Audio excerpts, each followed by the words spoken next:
How you doing, YouTube? Matt with Massive Beer Reviews back to get another review. And, yeah, it is English barley wine time. Brandy barrel-aged English barley wine time. In a form of Coronado Brewing's Old Scalywag. Brandy barrel-aged version of it.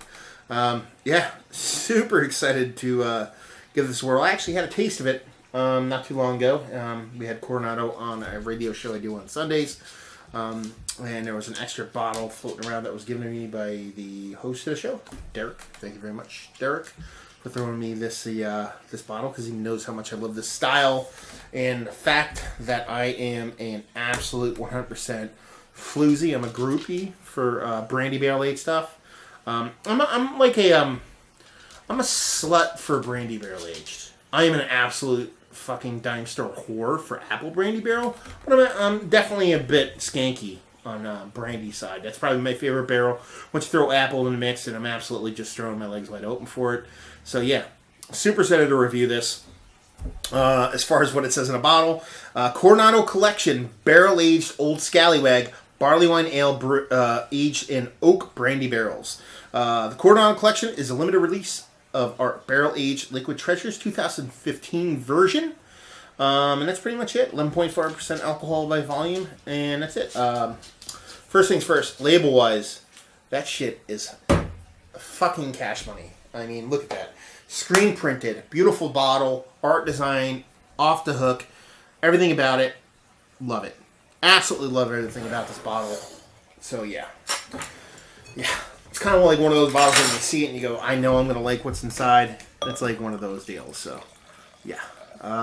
First things first. I mean, it's pouring lighter than what you typically expect your English barley wine to pour. I mean, on camera, you're probably not going to be able to tell. But, I mean, it's a bit lighter.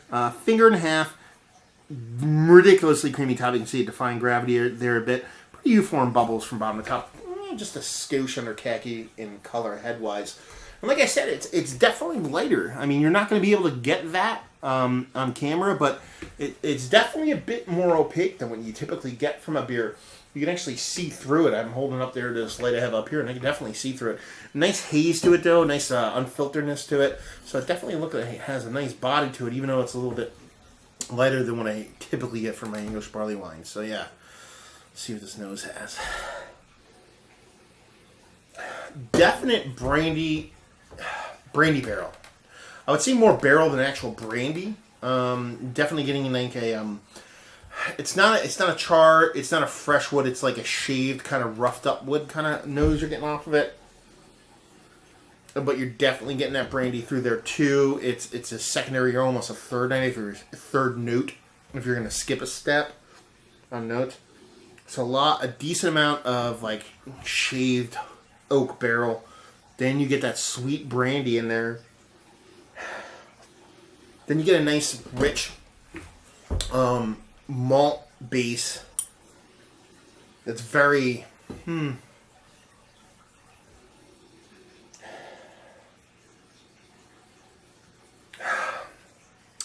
It's nondescript. I can't even describe it. It's confused me a little bit.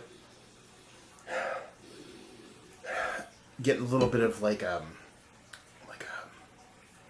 why am I thinking marzipan? I don't know why I'm thinking that. This could be a mixture of it.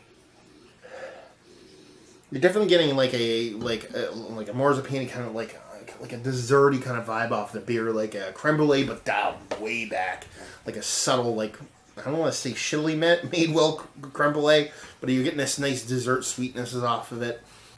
It smells a lot barrel driven. From it.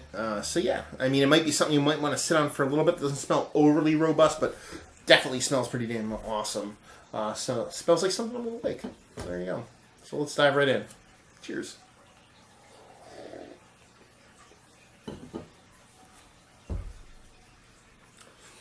Definitely getting everything I just said in the mouth. Crazy mouthfeel. Like, fluffy as fluffy could be. Creamy fluffiness out the wazoo. It's almost like, how could I explain the mouthfeel on this? Well, I get a little bit of a heartburn off it, and that's definitely that barrel coming through. If anything gives me heartburn, it's definitely that overly, I don't want to say overly done like oakiness, that shaved oakiness, but it'll definitely light me up. The mouthfeel is absolutely perfect. It's almost like a foam. That's how great the mouthfeel is.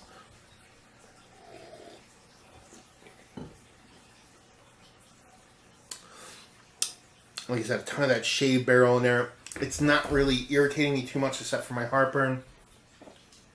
But I actually like that taste. It's not over the top, but it's getting very close. Might be over the top for some people. Get a little bit of brandy in there. A nice sweetness from it. That is accompanied by a bit of booziness from the brandy. The barley wine itself is kind of lost in there a little bit. It's definitely more old ale than barley wine. You're kind of splitting the hairs there a little bit, but it's getting a little bit lost in that barrel. But it's still damn tasty. You know, this is definitely a supermodel of a beer. It's not, you know, it's more brawn than brains, not brains and brawn are both combined. Very visceral.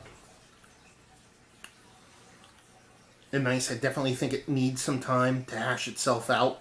I wouldn't want to give it probably about a year. You know me, I'm not a big proponent of aging barrel-aged beers. I'm more bottle conditioned, so I wouldn't age this in a long haul, but give this a year or so, kind of bring some stuff up, settle some stuff out, even it out. I think it would be absolutely world-class. But where it stands right now, I'll give it a 91. It's still good. It sounds like I'm talking about it in a negative sense. I mean, it brings the amount of barrel that I actually want to have in a beer. But the base beer itself is just a little bit lost in that barrel.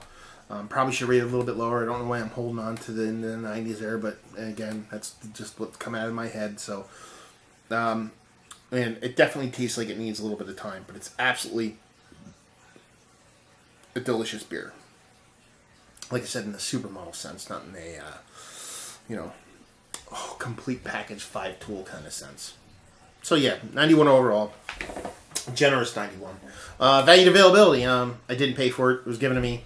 We don't get it in our area. Even though Coronado is distributed in and around Pennsylvania, we just don't see it out here. So I'm going to give it a not available or NA, that whole shit, and just say 91 overall. And with an asterisk. Like I said, it's a generous 91, but it's also a buy now, drink later kind of beer. And I think it's going to turn into something pretty damn awesome. If you like what we like this. You actually know what this tastes like. Even though the ABV is not that far off. Because it's a little bit of boozy. You got there 11.4%. It tastes like a muted version of Brewery's Anniversary Series. Like your Sucre, your Bois, your Cuvée. Those beers. It actually tastes like a version of that. They have a really nice barrel character, a really nice barrel program in general, and their barrel really shines in all their beers, and I'm getting a lot of the similar barrel characteristics in this beer that I do those, except the base beer isn't standing up. I mean, those beers are typically up in the 15% range, typically, so a little bit more robust of a beer. So if you like those beers, but you want something that's not as hot, because for me, a lot of the brewery offerings, from the anniversary to your Monday, Tuesday, Wednesday offerings, tend to be a little bit hot out the chute, and I want them to sit for 6 months to a year. It'd definitely be something worth picking up if you're into that flavor profile. So there you go. Another review in the books. Hopefully you guys enjoyed the review. If you did or if you didn't, somewhere in between, please leave a comment in the comment section below, and like and subscribe and all that fun stuff. Facebook, Twitter, Instagram, on tap, Massive Beers, and all 4 of those places. And yeah, another review down. So hopefully you guys enjoyed the review. Hopefully you're enjoying a nice barrel-aged barley wine right now. And hopefully see you next time. Cheers.